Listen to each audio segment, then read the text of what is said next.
always laugh now, but like right after college, this woman asked me if I wanted to be a teacher at a Catholic school. And I said no. And I was like, no way, that's crazy. I look just like a high school student. Why would I be a teacher? And then came up to DC and did this whole thing. And here I have a school now. Granted, I don't have a high school, and I don't know if I ever will. But yeah, it's just kind of gone full circle.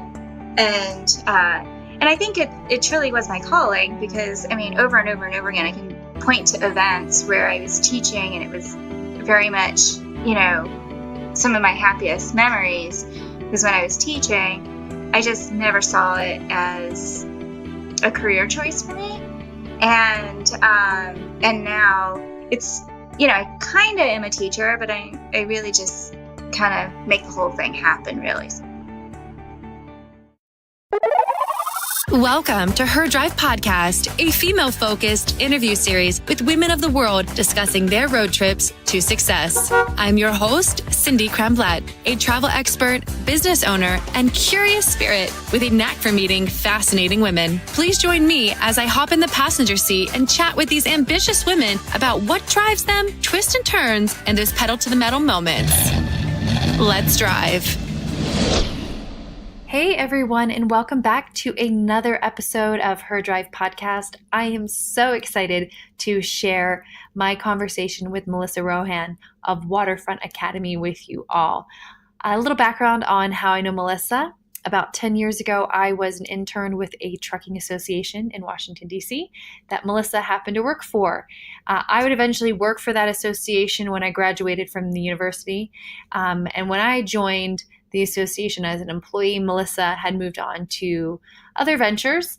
And over the last several years, we kind of lost touch until recently. And recently I discovered that Melissa has started her own academy in Washington, D.C. And this academy is very unique. It's one of a kind in the United States in that it is Montessori, it is Spanish-English immersion, and it's faith-based in the Catholic faith. So I applaud Melissa. I'm excited to share her story. She left lobbying to run for office because she wanted to implement change in the district and did not win, but credits the fact that she lost the election for a position for the school board, credits that, and a phone call with one woman for the start of Waterfront Academy, which is doing quite well. And I will leave the rest to our interview. So please listen on to learn more about Melissa, about what a Montessori school is, her personal journey, and how she stays positive every single day.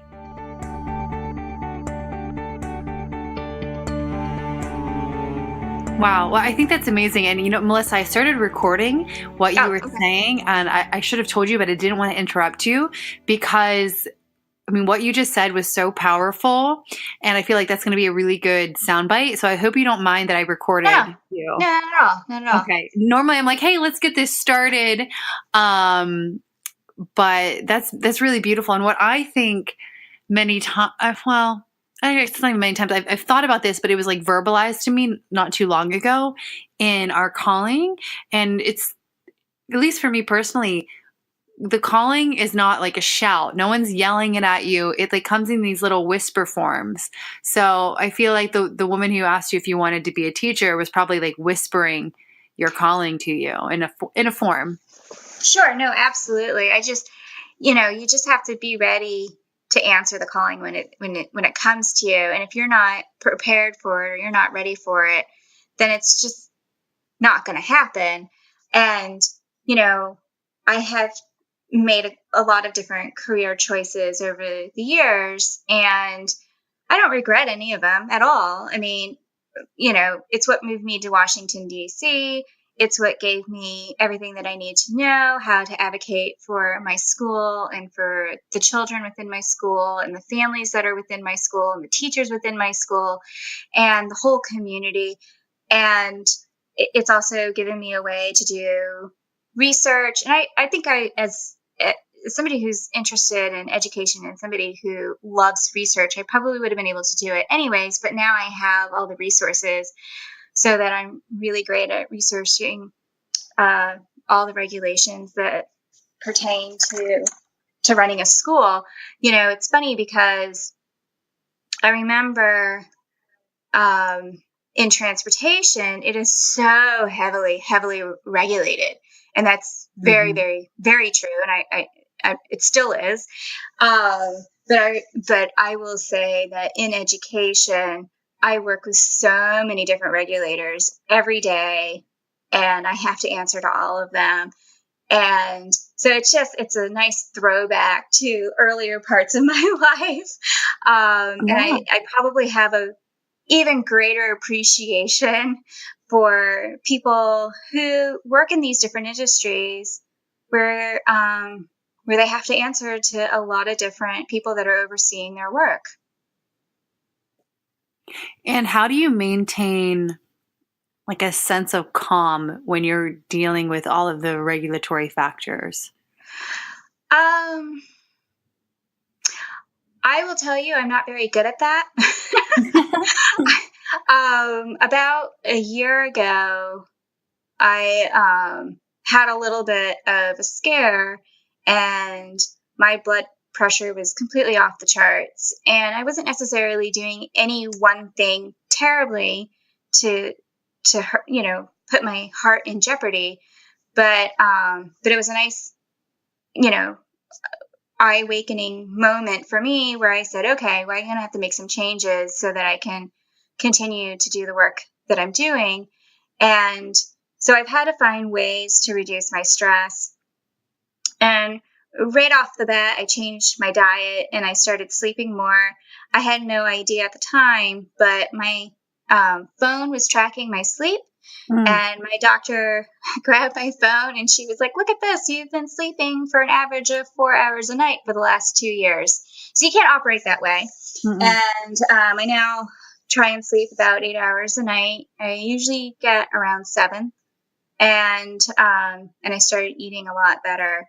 So I have my blood pressure is fantastic right now. And now I'm doing a lot of working out. That's helpful. And I've learned to be mindful. And that way I can just reduce the amount of stress that's on me in the end on my heart. But what I have found is that when I kind of take a moment, take a beat to reduce that stress, I'm actually making better decisions because they're more thoughtful and mindful decisions. It also helps with my creativity. And as an entrepreneur, one of the things that you definitely are is a creative person. And so when you get bogged down with all that stress, it kind of limits the amount of creativity you can bring to your craft. So by taking those different things, I'm able to reduce the amount of stress, and I'm finding that I'm a lot more creative in not only how to handle the day-to-day decisions, but like in the case of with the regulators, I'm able to kind of see things a little bit, from a 500 feet up instead of like right at the ground level. And so I can kind of make better decisions that way to meet the needs of the regulators as well as meet the needs of the school. Wow. Well, I'm so inspired by you and that statement. And I think that it's so true as far as like taking care of your health, your body, and it creates a more well-rounded person. And I never thought about entrepreneurs as being creatives.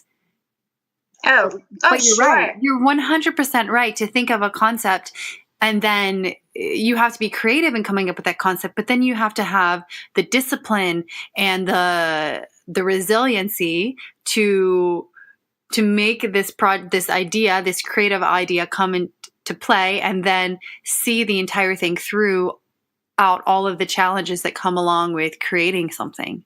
I mean, you can even look at, regardless of whether you're Elon Musk or Bill Gates or, I mean, my goodness, Steve Jobs is extremely creative. That's what he like kind of made his thing on, as being a creative person. But I mean, if you take Elon Musk, I mean, you know, you'd have to be pretty creative to think, hey, let's go over to Mars, right? Yes. Like, you know, I mean, to take a dream that's just so far reaching like that. So, I mean, these are like the big entrepreneurs, right? But I mean, even for the person that's opening up the fitness studio or the restaurant or the, I don't know, whatever, there's certainly a lot of creativity that goes into that. Most definitely. Wow. Well, I feel like we are really diving into like a lot of meat that I want to, share with listeners of this episode. But I kind of want to dial back and really start at the beginning with you, Melissa, and Sure. kind of go through your own personal road trip to where you are now. And obviously the road trip of life is just going to continue. So can you kind of walk us through really where like the beginning of your story begins, as far as how you like to tell your story? Yeah. So, my mom came to the United States from Cuba. She, her family didn't come here with much, just with the clothes on their back. And so they had to work extremely hard. My mom, and then she met my dad, and they got married.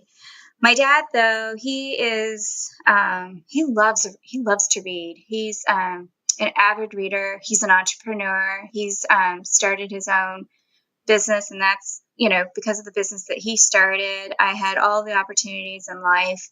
But one of the things when I was the eldest, but one of the things that my dad had researched when they were trying to figure out what kind of school I was going to go to, my dad said to my mom, we really need to put Melissa into a Montessori school. This is going to be the best way for her to learn.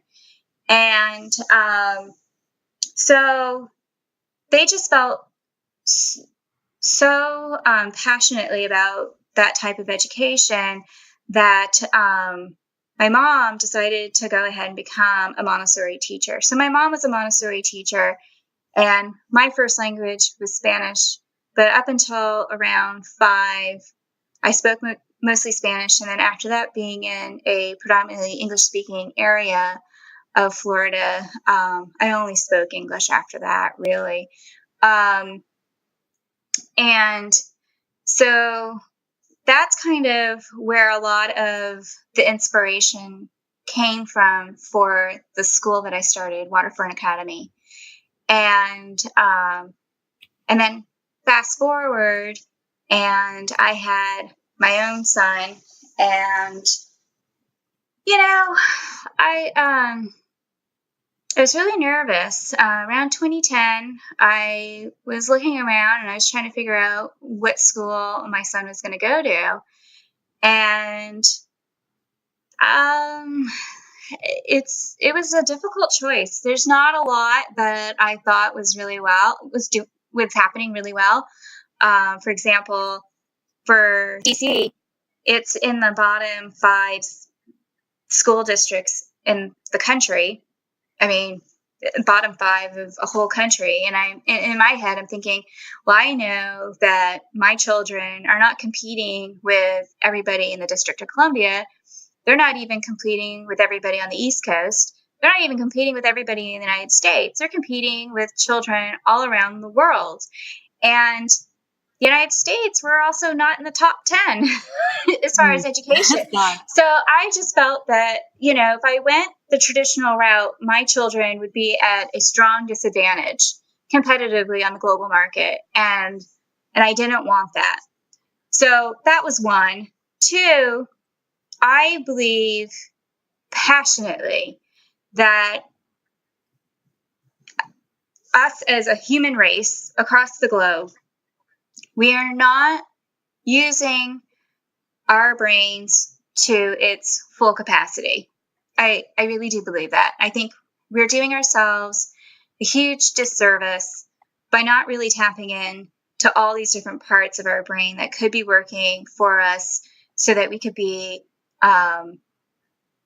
really doing some amazing things. And I believe with Montessori education, that's a step in the right direction for our youngest children so that they get onto that trajectory where they can be using most of their brain. I mean, there's a lot of things in the science. So, I mean, Dr. Montessori, this is 100 years old, and they didn't have the science, the technology to back up the science that she had put together in her pedagogy 100 years ago. But now, So, Melissa, sorry, for those who are not familiar with what Montessori school is, can you explain what that is and how it developed? Sure. So Dr. Montessori was a scientist from Italy. She was actually the first female scientist to graduate with a doctorate. And she was interested, her calling in life was to understand human development. And she started out from the embryo, and she followed human development from there. And so she had come up with things that we could be doing to teach our children so that we can really take advantage of the way that the mind grows, because it grows the fastest at that age, under 6. And so she had put together this methodology that could go to education systems so that they could help all children, not just certain set of children. In fact, her first children that she had worked with were children of the asylum, and she was helping them, to grace and courtesy. She was helping them with sensorial. She was helping them with all these different capacities. And what we find now is that she was helping kind of spark those neurons in different parts of the brain, so that it was activating all of them and they were speaking to each other. And then you had a lot of left brain, right brain crossover, which is really important. So that's kind of the science that I'm trying to tap into, which now in the last 10 years, over and over again, is being proven absolutely spot on. And so I wanted to take that science into the school so I could help my children. Another bit of science that I've been following, and partly because I think it's important for children to have another language, especially that we are going to, if we're already at a global market, but we're certainly moving further into that global market, you need to have more than one language for so many reasons. And so I wanted my children to have a second language, but the science behind it is so amazing because, again, it goes back to that left brain, right brain crossover. But people who are speaking more than one language are having less cases of dementia and Alzheimer's. They're having better ability in social environments. I mean, it is just, the science behind it is just remarkable. So I was like taking the Montessori piece of it for early childhood, then giving them a skill that's also going to help their brain for the rest of their life. And then the third piece is on the religious end. I'm a religious person. That is absolutely true. And I wanted that for my children. But if you take away your faith for 1 second and you look at this in a purely scientific way, all the studies out there are showing that you can only aspire to do great things if you believe in something greater than yourself. And one of the things that I've seen a lot of people in this space have kind of made a call for is new mythology. And I just don't know if we need to create anything new. We don't need to have new myths. I mean, we've got superheroes, but I mean, like Superman or Batman or what have you, Wonder Woman. But that's not really going to aspire anyone to do something that's bigger than themselves. I think we already have, we have, for me, Christianity, Catholicism, but I mean, really any religion, and you're believing in something that's bigger than yourself. So you can aspire to something bigger. And when you can aspire to something bigger, you can do greater things. And so I think with those three pieces, and of course, in my case, I chose, Montessori, I chose Catholicism, and I chose the Spanish language as the dual language piece of the school. I think that if somebody else wanted to recreate this with a different religion or a different language, I think they could totally do that and still have the same outcome. But right now, my outcomes with my students are unbelievable. I mean, we're breaking, the norms of the school of our peers. So I know that it's working, and I'm really proud of that. The other thing that is kind of interesting that I think you might find interesting, we're actually the only school in the United States that's doing this. There are no other schools in the United States that are Montessori, dual language, and have a religious affiliation. There are schools like this in other countries. There just doesn't happen to be any in the United States. I think that's amazing, and I'm glad that you're definitely proud of what you've created. When I first met you, and the listeners, this is, I guess, their first time hearing it, the way that you and I know each other is I was an intern with an association that you were working for in Washington, D.C. I don't know, you said like maybe 10 years ago. I'm 28 now, so it was probably 10 years ago. So you were a lobbyist, and then I don't know where you went after that, but you had your first child. His name's, I don't know if you want me to say his name. Yeah, so my first child, Henry, was born in 2008. And then in 2010, I had my second. But at that same time in 2010, I decided to go ahead and run for office because I was going to affect change. Oh, okay. Right? Within the district of Columbia. And I was like, I'm going to affect change. I'm going to run for school board. We're going to redo. We're not going to be in the bottom 5, and I was totally going to do that. And, I didn't win. And gosh, that was so heartbreaking, but I'm glad I didn't win, because if I won, I wouldn't have started the school, right? That just wouldn't have happened. Yeah. Also, Yeah. Oh, go ahead. No, and from the win, I met this guy who said to me, "Why don't you start a school?"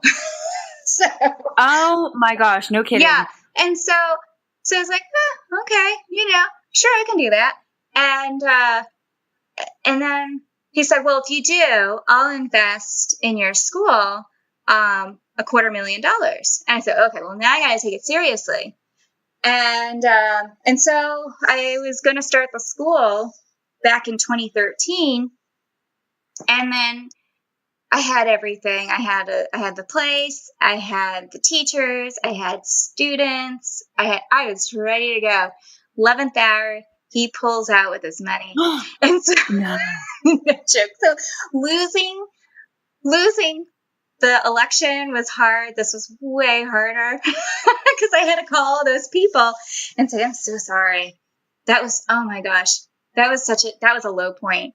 And about a month later, this woman calls me and says, so did you open up the school? And I said, no, I'm so sorry. I don't know if you heard the story. And she's like, oh, no, I heard. And I was like, oh. And she said, you know what you should do? You should open up on Saturdays at the community center, because there's a lot of people who really want what you're offering.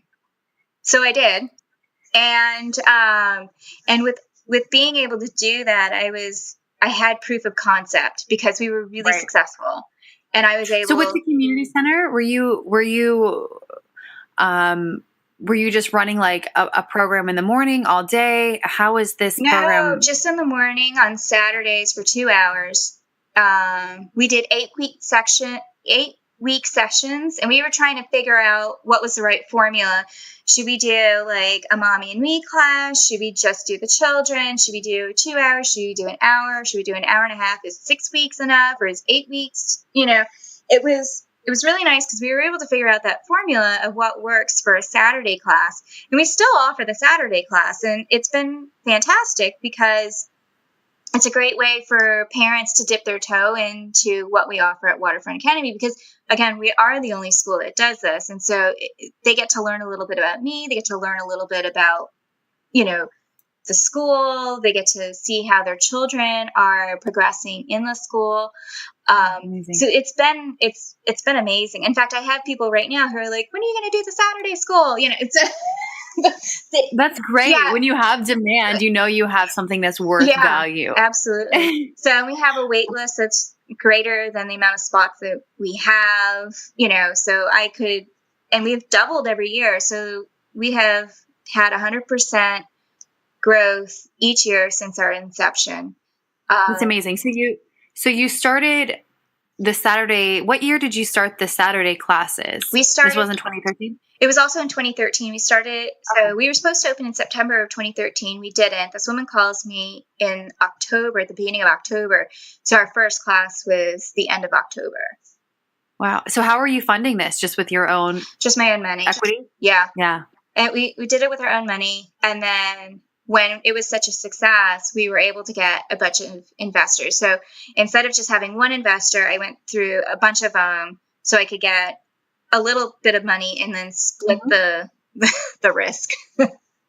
That's very smart. So if anyone pulls out, it is not going to fail the whole thing. So wow, that's amazing. So you opened up officially for 2015, yes? 2014.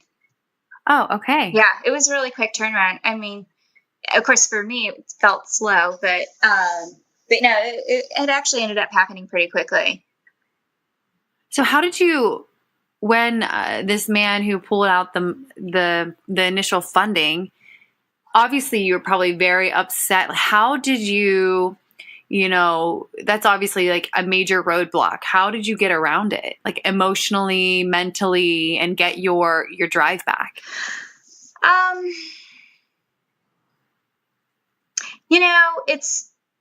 That was really hard.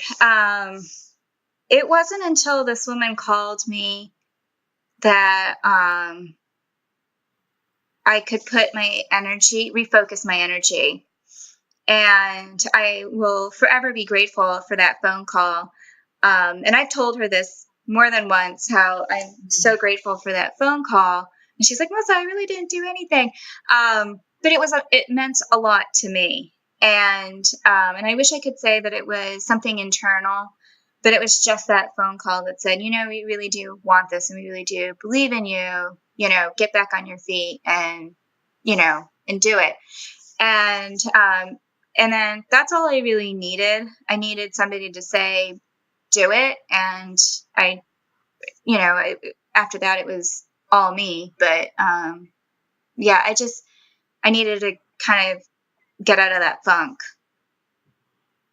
Most definitely. I think that goes to prove how important relationships are, and to be encouraging. And when you see something that's of value, to say it to that person, because you never know what type of internal struggle they may be having. Yeah. And I'm so glad that she rang you. Yeah, I'm pretty sure for her, it was just like, hey, let's get this going, and she probably doesn't see how important it was for me to hear that phone call, to, receive that phone call. But it was everything to me, because I was like, yes, okay, that's a great idea. Because when you're in that space, which I think goes back to what I was talking about, and you need to work out and you need to relieve the stress, because when you're so stressed out that you're only seeing things at ground level, you can't make decisions. You can't see the solutions. You can't be creative. You're just like putting your head down and trying to get through the day. But as soon as you can like lift yourself up above it, then you can see, you have a bigger perspective, right? And you can, okay, here's how I'm going to solve this problem. This is how I'm going to do it, and then you can just go to work. But at that point, I was probably looking at things from below ground, honestly. And like, yes. and you have no perspective from there, right? You can't make good decisions from that place. So you really need to be able to lift yourself up. And now I have that skill where I'm able to reduce the amount of stress when I do get these hits. Because the reality of this is that, like, you know, when I lost the campaign, that was hard. But you know what I'm doing now is way harder than that. And then Right, because there's an end to a campaign, right? Right. The end goal is you're elected or you're not. And and then like when that happened back in 2013 with the investor, I thought that was the hardest thing that I ever had to deal with, but it wasn't, because I have other challenges that are ahead of me. And I know whatever I'm dealing with today isn't going to be the hardest thing I ever have to do. And it's not going to be the saddest thing or the whatever. It's just going to propel me to the next challenge, right? And you're going to have some really nice little wins in there, and you should enjoy the wins when they happen. But, you know, if you stay stagnant and you just enjoy the win and you don't grow, well, you know what? You're going to be the next person's lunch, because people are going to catch up with you. I mean, it's such a competitive, you know, you're always going to be competitive. And so you got to take the losses or the challenges or whatever it is, learn from it, and then go to the next step, the higher step, the bigger challenge, the bigger risk, the whatever that is, you know?